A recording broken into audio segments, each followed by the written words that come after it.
जी, तो आज का हमारा टॉपिक है echelon form and reduced echelon form of a matrix. सबसे पहले हम देखेंगे कि लीडिंग एंट्री क्या है। In any non zero row of a matrix the first non zero entry is called the leading entry, also called the pivotal entry of that row.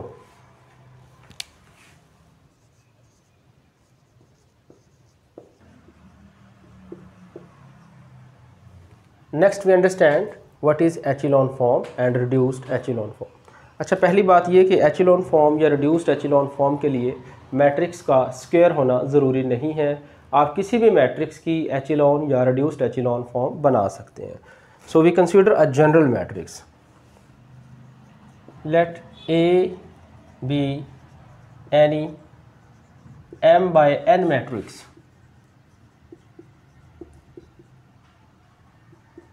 Then A is said to be in echelon form if number 1, अगर तो matrix में कोई zero row मौजूद है तो आप सबसे पहले उसको बॉटम में ले जाएं। Means every zero row should be in the bottom of the matrix.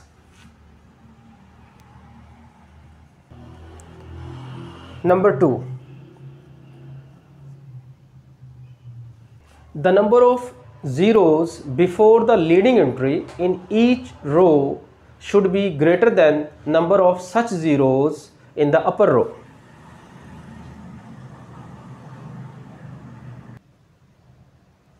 Mainly किसी भी मैट्रिक्स की एचिलॉन फॉर्म बनाने के लिए ये जो सेकंड कंडीशन है यही असल कंडीशन है जो कि किसी भी मैट्रिक्स की एचिलॉन फॉर्म बनाने के लिए काफ़ी है। इसी के साथ ही देखिए आप जो ज़ीरो रोज़ हैं वो ऑटोमेटिकली बॉटम में शिफ्ट हो जाएंगी। किसी भी मैट्रिक्स की एचिलॉन फॉर्म बनाने के लिए ये कंडीशन एनफ है। जैसा कि बुक में लिखा है कि लीडिंग एंट्री को 1 होना चाहिए, तो ज़रूरी नहीं है कि लीडिंग एंट्री 1 हो। लीडिंग एंट्री कोई भी एंट्री हो सकती है। 1 सिर्फ इसलिए कंसीडर करते हैं कि उसके साथ जो एलिमेंट्री रो ऑपरेशंस हैं वो लगाना कंपैरेटिवली आसान हो जाते हैं या मैट्रिक्स की एचिलॉन फॉर्म बनाना आसान हो जाती है। अदरवाइज़ लीडिंग एंट्री का 1 होना ज़रूरी नहीं है। ओके, नेक्स्ट हम देखते हैं कि मैट्रिक्स की रिड्यूस्ड एचिलॉन फॉर्म क्या है। एचिलॉन फॉर्म में और रिड्यूस्ड एचिलॉन फॉर्म में सिर्फ एक कंडीशन का फ़र्क है। A matrix A of order m by n is said to be in reduced echelon form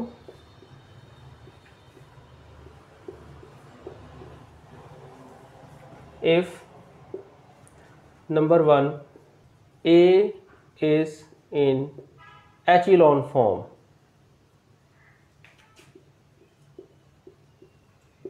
and number 2 is the leading entry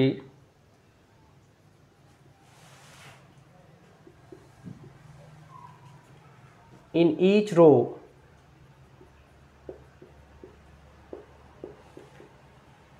is the only non-zero entry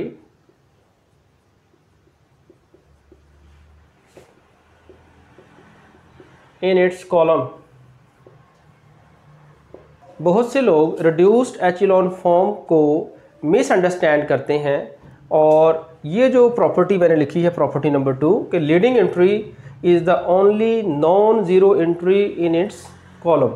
इसके अलावा किसी भी एंट्री का रिड्यूस्ड एचिलॉन फॉर्म में कोई role नहीं है। Example के लिए मैं कोई 4/5 मैट्रिक्स कंसिडर कर लेता हूँ।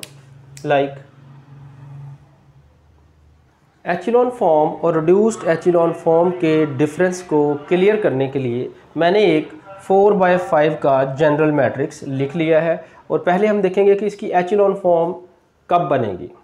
एचिलॉन फॉर्म की फर्स्ट कंडीशन ये है कि अगर मैट्रिक्स में कोई ज़ीरो रो मौजूद है तो आप उसे बॉटम में ले जाएं, जो कि यहाँ पर नहीं है। तो सेकंड कंडीशन को हम देखते हैं। सेकंड कंडीशन क्या थी कि number of zeros before the leading entry. तो रो 1 की लीडिंग एंट्री 2 है, तो जो नेक्स्ट रो आएगी उसमें लीडिंग एंट्री के नीचे कम से कम 0 होना चाहिए, और उससे जो नेक्स्ट रोज होंगी ऑब्वियसली उनमें भी फिर ये एंट्रीज 0 होंगी। नेक्स्ट देखेंगे हम रो 2 में लीडिंग एंट्री को, जो कि इस वक्त 5 है, मैं इसको भी रख सकता हूँ। अगर ये 0 हो तो हम लीडिंग एंट्री नेक्स्ट जो है वो 2 को कंसिडर करेंगे। अब ये 5 लीडिंग एंट्री है तो इसके नीचे 0 होने चाहिए। अब देखें जो सेकंड रो है उसमें लीडिंग एंट्री से पहले 0 जो है वो 1 है। इसी तरह जो थर्ड रो है उसमें लीडिंग एंट्री -5 है, तो इससे पहले ज़ीरोज़ की तादाद 2 है।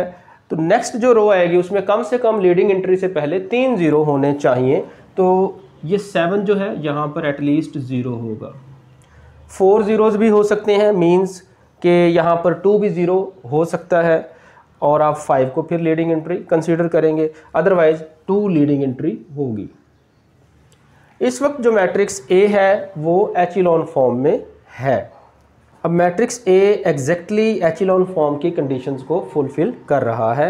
यानी अब देखें सेकंड रो में जो 0 है वो 1 है लीडिंग एंट्री से पहले, और जो थर्ड रो है उसमें लीडिंग एंट्री से पहले 2 ज़ीरोज़ हैं, फोर्थ रो में लीडिंग एंट्री से पहले 3 ज़ीरोज़ हैं। तो इस वक्त मैट्रिक्स एग्जैक्टली एचिलॉन फॉर्म में है। और यहाँ पर मैंने कहा कि एचिलॉन फॉर्म में ये 2 भी 0 हो सकता है, तो उस केस में 5 जो है वो लीडिंग एंट्री कंसीडर होगी और ज़ीरोज़ की तादाद 4 हो जाएगी। यानी ऐसा ज़रूरी नहीं है कि सेकंड रो में अगर 1 है तो थर्ड रो में लीडिंग एंट्री से पहले 2 ज़ीरोज़ होंगे, 3 ज़ीरोज़ भी हो सकते हैं। एटलीस्ट की कंडीशन है कि अगर यहाँ 1 है तो नेक्स्ट में एटलीस्ट 2 0 होंगे, और उससे नेक्स्ट में एटलीस्ट लीडिंग एंट्री से पहले 3 ज़ीरोज़ होंगे। ओके, अब हम इसी मैट्रिक्स की रिड्यूस्ड एचिलॉन फॉर्म की बात कर लेते हैं। और देखिए मैंने लीडिंग एंट्रीज को 1 नहीं रखा, ये कोई ज़रूरी नहीं है कि लीडिंग एंट्री को भी आप 1 रखें। अब जो सेकंड कंडीशन मैंने आपको बताई थी कि leading entry in each row is the only non zero entry in its column, यानी जो लीडिंग एंट्री है वो अपने कॉलम में वाहिद ऐसी एंट्री होगी जो कि नॉन ज़ीरो है। लाइक अगर आप सेकंड रो की बात करें तो सेकंड रो में 5 के नीचे सारे ज़ीरोज़ हैं जबकि ऊपर 0 नहीं है, तो रिड्यूस्ड एचिलॉन फॉर्म के लिए ज़रूरी है कि यहाँ पर भी 0 हो। इसी तरह जो थर्ड रो की लीडिंग एंट्री है -5, उसके ऊपर जो 2 एंट्रीज हैं 2 और 4 उनको भी 0 होना चाहिए। इसी तरह लास्ट रो की लीडिंग एंट्री 2 है, इससे ऊपर जितनी भी एंट्रीज हैं उनको 0 होना चाहिए ताकि मैट्रिक्स जो है वो रिड्यूस्ड एचिलॉन फॉर्म में आ सके। इस वक्त ये जो मैट्रिक्स है ये रिड्यूस्ड एचिलॉन फॉर्म में है, जबकि आप देखें इसका जो लास्ट कॉलम है 3 8 1 5 उसका एचिलॉन फॉर्म के साथ कोई ताल्लुक नहीं है इस केस में। अब मेनली आप 2 कंडीशंस को अंडरस्टैंड करें। एचिलॉन फॉर्म के लिए ज़रूरी है कि लीडिंग एंट्री के सिर्फ नीचे वाली एंट्रीज 0 होनी चाहिए, जबकि रिड्यूस्ड एचिलॉन फॉर्म के लिए कंडीशन क्या है कि लीडिंग एंट्रीज के ऊपर भी 0 होने चाहिए। यानी अपने कॉलम में लीडिंग एंट्री जो है वो ओनली नॉन ज़ीरो एंट्री होती है, उस कॉलम में कोई और एंट्री मौजूद नहीं होती। एचिलॉन या रिड्यूस्ड एचिलॉन का जो कॉन्सेप्ट है उसे मज़ीद क्लियर करने के लिए मैं इसी मैट्रिक्स की एक अल्टरनेटिव फॉर्म लेने लगा हूँ, जिसमें हम यहाँ पर भी 0 कर लेते हैं, यहाँ 2 कर लेते हैं और इधर कुछ एंट्रीज डाल लेते हैं, लाइक 5 4 6। इस वक्त हम चेक करते हैं कि मैट्रिक्स एचिलॉन फॉर्म में है या नहीं है। तो पहली लीडिंग एंट्री 2 है, सेकंड रो में 5 है, थर्ड में -5 है, लास्ट रो की लीडिंग एंट्री इस वक्त बन रही है 2। अब लास्ट रो में जो लीडिंग एंट्री से पहले ज़ीरोज़ की तादाद है वो मैंने 4 कर दी है, ठीक है। इससे ऊपर वाली रो में लीडिंग एंट्री से पहले ज़ीरोज़ जो हैं वो 2 ज़ीरोज़ हैं। तो कंडीशन क्या थी कि एटलीस्ट 3 0 होने चाहिए थे, लेकिन इस वक्त हमने क्या कर दिए, 4 ज़ीरोज़ कर दिए हैं। Again this matrix is exactly in echelon form but not in reduced echelon form. Reduced echelon form के लिए क्या condition है, again the leading entry in each row is the only non-zero entry in its column. तो leading entry जो last row की 2 है इसके ऊपर zeros होने चाहिए थे, like ये जो 3 entries हैं ये entries 0 होनी चाहिए। Again this matrix is exactly in reduced echelon form. अब देखें जो फोर्थ कॉलम है उसमें 5 4 6 जो एंट्रीज आ रही हैं इनसे रिड्यूस्ड एचिलॉन फॉर्म पे कोई फ़र्क नहीं पड़ेगा। तो आपका कॉन्सेप्ट प्रॉपरली क्लियर होना चाहिए कि रिड्यूस्ड एचेलॉन फॉर्म के लिए आपने सिर्फ लीडिंग एंट्रीज को फोकस करना है। लीडिंग एंट्रीज के नीचे भी ज़ीरो होने चाहिए और लीडिंग एंट्रीज के ऊपर भी ज़ीरो होने चाहिए, तो मैट्रिक्स जो है वो रिड्यूस्ड एचेलॉन फॉर्म में होगा। मींस आपने सिर्फ और सिर्फ लीडिंग एंट्रीज को फोकस करना होता है। और लीडिंग एंट्री क्या है? किसी भी रो की जो फर्स्ट नॉन ज़ीरो एंट्री होती है उसे लीडिंग एंट्री कहते हैं। मैं उम्मीद करता हूं कि आज के मेरे इस लेक्चर से आपका जो एचेलॉन फॉर्म और रिड्यूस्ड एचेलॉन फॉर्म का जो कॉन्सेप्ट है वो मज़ीद बेहतर हो गया होगा, या ऐसे स्टूडेंट्स जिनको पहले से इन डेफिनेशंस का या इन कॉन्सेप्ट्स का नहीं पता था, उनको यकीनन इस लेक्चर से हेल्प मिलेगी और वो एचेलॉन फॉर्म और रिड्यूस्ड एचेलॉन फॉर्म के कॉन्सेप्ट को प्रॉपरली अंडरस्टैंड कर सकेंगे।